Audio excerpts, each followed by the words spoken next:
paisanos, it's the Super Mario Brothers Super Show! Hello everyone and welcome to Area 67 Gaming. And today I'm bringing you something a little bit different. As I said, I wanted to do every game that every character in Super Smash Bros. Is from, but I couldn't progress any further without at least mentioning this show. At first I was going to do a review of the entire show, and then it was just going to be the first 5 episodes, but there's just so much going on with this show. The first episode alone gives me enough to talk about. So let me go ahead and dive into this hidden gem of the late 80s. The Super Mario Super Show stars Lou Albano as Mario. Lou Albano was a pro wrestler, and he wrestled from 1953 to 1969, which he then became a manager until 1995. Although the biggest role he played in wrestling was getting artist Cyndi Lauper to appear at WrestleMania 1. And he was able to do that because he plays her dad in her famous music video, Girls Just Wanna Have Fun. And then we move on to my main man in the green hat, Luigi, who was played by Danny Wells. Danny Wells is most known for playing Charlie the bartender in The Jeffersons throughout its 11-season run. He was also in some movies such as Private Benjamin, The Last Kiss, and Mongolia. But he is mostly known for The Jeffersons and the Super Mario Super Show. Now this show debuted after the success of Super Mario 1 and 2. And it was around this time Nintendo was trying to get Mario into a little bit of everything. They were trying to cash in on this new monster they had just created. Mario appeared in commercials, he had his own cereal, they were just trying to dip their toes into what they could. So the Super Mario Super Show came to be. Now the show itself is a wild trip. Cutting back and forth between live action and animated segments, it was fine, it just was really weird that they didn't connect at all. Where the live action segments are just kind of quick comedy skits for kids, the animated segments are more like your typical late 80s, early 90s cartoons. You got episodes where Mario is a cowboy, Mario's a knight. They just kind of jump around different story types and it's the same plot of Mario versus Bowser. Where the segments do connect though, Danny Wells and Lou Albano voice Mario and Luigi in the animated segments as well. The show ran for 65 episodes and created one of the best opening songs to a TV show I have ever heard. With the Mario Brothers and plumbing's a game. We're not like the others who get all the fame. If your sink is in trouble, you can call us on the double.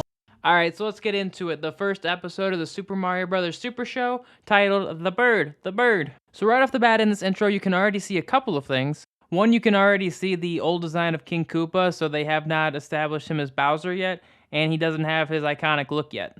Also, Peach is still a brunette in this show. And at this point, they still have not started calling her Peach yet. So no Bowser, it's still just King Koopa, and no Peach, it's still Princess Toadstool. And even just from the intro, you can already see this show took more inspiration from Mario 2 than it did Mario 1. You can tell too from the structure of the animated segments because it's always Mario, Luigi, Toad, and Peach. Even in the opening, you see them riding a carpet, which is pretty unique to 2. And also them flying into a vase and not a warp pipe. And we start off the first part of the episode in a live action segment, and you can see that the brothers live in, I think it's Brooklyn or some sort of New York area. And we get to hear the first of what's many, many Italian stereotype puns, where Luigi pulls a piece of spaghetti off Mario's overalls, and Luigi has some spaghetti sauce on his shirt. There's honestly so many Italian food puns in this show, it's insane. There's one episode where Mario is being crowned a king for pulling the Excalibur plunger, but he turns it down and refuses by running away because they said he'd have to cut back on linguine. Much. Yeah, you got 5 cavities. Hello? Hello? I didn't say hello. I didn't either. I won't go into all of them, but you can see for yourself. It's all up on YouTube. I just can't believe how many Italian food references these writers were able to throw into each episode. It's actually insane. Patty cake, pasta man. Give me pasta power as fast as you can. Pasta power! Now this first segment starts off with what became the norm for every episode. They would have a guest celebrity. And for the first episode, they got Nicole Eggert, who I had honestly never heard of before this. But it turns out she was in the TV shows Baywatch and Charles in Charge. So I'd say that was a pretty big get for the time. So she appears and holds up a newspaper that says that they're the best plumbers in town and says she has a sink issue. And to demonstrate how good they are, Mario just has a clogged sink sitting in his office. Just a random, stationary, by itself sink. Now Luigi gets down and starts to mess with the sink itself, and Mario just kind of holds his hands up, acting really uncomfortable, like he wants to touch her, but he's holding back, and it just goes on for a weirdly long time. I figured he would have stopped when she looked at him, but he just kind of kept doing it, Mario then decides to get down and help Luigi, causing a sink drain to shoot back so hard it hits Nicole Eggert in the face. Now, I've worked in plumbing stuff before. Let me tell you, there is absolutely no way that water would shoot back that hard from a drain, but it's classic 80s humor, so I let it go. Now, it cuts away and then transitions over to the animated segment, which also has its own intro. Like, it's the same exact opening song, Just a hand in the mushroom land. Join the action with the plumbers. You'll be hooked on the brothers. but it's like an intro after an intro, and we're less than 5 minutes into the episode. It doesn't hurt though, the song's awesome. Mario then gives us the backstory to this animated segment. He says him and Luigi had just rescued Princess Toadstool from King Koopa, and they're on their way back for her to rescue her kingdom with her magic, and to get them back to Brooklyn. It is then Toad who is literally carrying Peach as if he was a sled dog, gets kidnapped by a Birdo, who mistakes Toad for her little cheepy. It is here then we get to hear Toad talk, and honestly I found his voice hilarious. Hey, let me go! Then Peach proceeds to do what she does best, get other people to do the hard work for her. And if you noticed, even with her glasses on, the Birdo cannot tell the difference between Toad and her actual child, which leads me to believe this is a really bad parent. We can do a quick breakdown. As you can tell here, Little Cheepy does not have a giant mushroom for a hat on his head. Toad is also, as you can see, not the color purple. He's also missing what I like to describe as the big dinosaur type mouth. And the worst part in all this is the mother is wearing her glasses, so she can clearly see Toad, but she still mistakes him for her child. Poor Cheepy is a child of neglect. What can I say? It was a terrible picture of you anyway, little cheapie. We then cut back to Mario, Luigi, and Princess Toadstool as they try to come up with a plan. Luigi does not seem like he wants to do anything, so Mario says, "What is the plumber's motto?" Which he says is, "If a pipe is clogged, keep plunging." And then he says what I can only imagine is his catchphrase. He yells, Pasta power! After this, we get introduced to King Koopa in the episode. Then he does something which I can only describe as either a power trip or a fetish. Go Koopaness. Watch it, soldier. When I want my feet licked, I'll ask for it. I want my feet licked. He proceeds to have the two flurries lick his feet, and they just get right into it. There is no hesitation. They run up there and just start aggressively licking his feet. I'm not really sure what King Koop is into, but yeah. We go back to Toad with the Birdo, and he explains in pretty reasonable details as to why he is not her child. Can't be, you little cheapy lady. I don't have wings. Look, no wings, no feathers. I'm just a mushroom that can't stand heights. But she doesn't want to hear that and just goes, "Oh, you're such a teaser."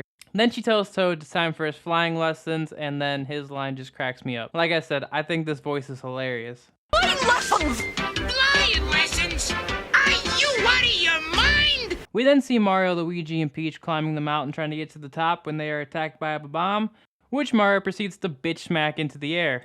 The attack from the bombs cause an avalanche, causing them to have to find a safe place to hide. While in this hiding place, Peach notices a fire flower, which she tells Mario that he can become Super Mario with it. So it's canon in the show that Mario without the flower is just Mario, but he's only Super Mario if he has the flower. So there's Super Mario with the flower, regular Mario with nothing, and then Tiny Mario, I will from now on call Little Bitch Mario.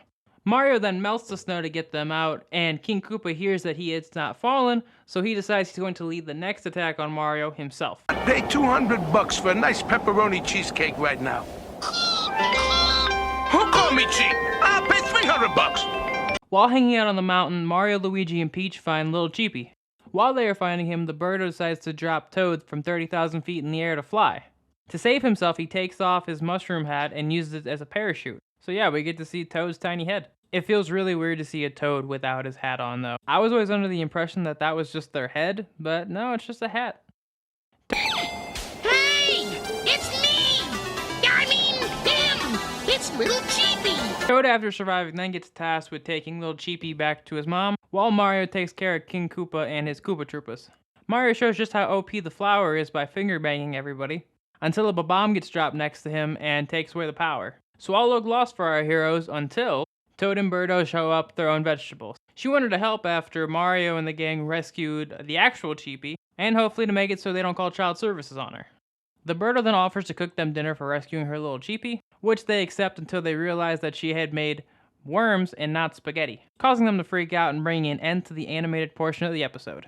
Cut back to the live action section. Mario and Luigi are trying to make it up to Nicole Eggert for spraying her with water, but through a series of unfortunate events, she keeps getting dirtier and dirtier. She gets dusted by a furnace, steps in cake, sits on pizza, and then a garbage chute hits her, which is inside of their office. Very weird place to keep it, but hey, maybe they get a discount.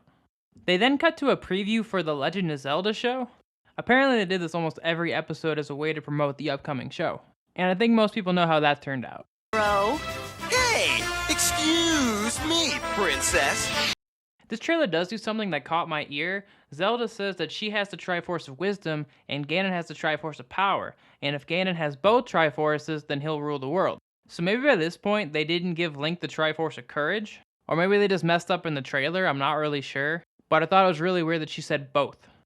We then cut back to the final bit where Nicole Eggert explains that she's going to a sloppy party after she leaves there. So it's okay that they got her all dirty because it saves her a trip to the store. You know, the 80s, they were full of sloppy parties, I'm sure. Then we get a nice goodbye, and then we get introduced to the Mario dance. Not a real difficult one to do, you just swing your arms side to side and take some steps forward.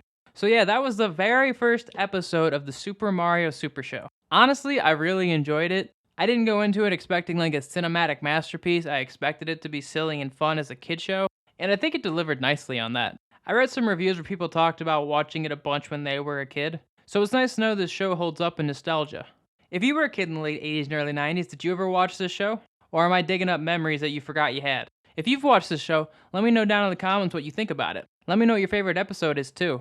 My older brother used to own this show on DVD, but I guess he traded it in at one point, so don't worry, I took care of him. He won't be trading nothing anytime soon. But thank you for sticking around this long in this episode. I hope you enjoyed it. If you did, go ahead and hit the like button and subscribe to the channel. It's simple and will really help the channel grow. But that's going to do it for me here. I hope you have a good rest of your night. Peace out. Bye.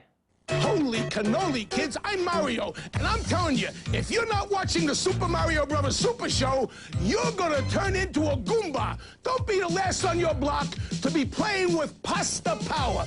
Tune in for the wildest weekday fun in the universe. Join me, Luigi, Princess Toadstool, and Toad.